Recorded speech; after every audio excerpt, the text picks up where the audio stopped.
Hugs, it's Deborah here from BodyGarbage. Today we'll be making pineapple upside down cake dessert soap. So come along with me if you like to see how I make it, and let's make some soap.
Alright bugs, we're back.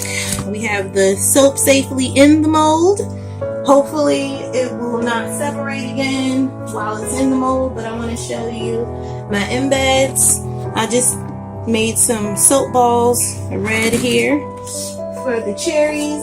Then we have some pineapple pits, and then we have some pineapple rings.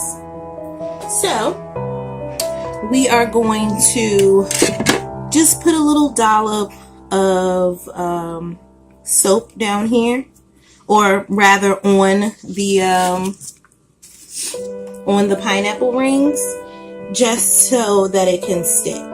So we're gonna do that first, and I'll bring you back when I have the last one to do, so that way you're not sitting here for forever watching me do the same thing over and over again.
have it, folks, another fine creation from BodyGarbage. If you like this video, please do give me a big thumbs up. And if you're new to this channel, don't forget to subscribe and hit that notification bell so you don't miss out on future videos. If you'd like to purchase anything that's available in my Etsy, please follow the link down below. As always, be well and stay blessed. Thank you guys for watching, and until next time, bye for now.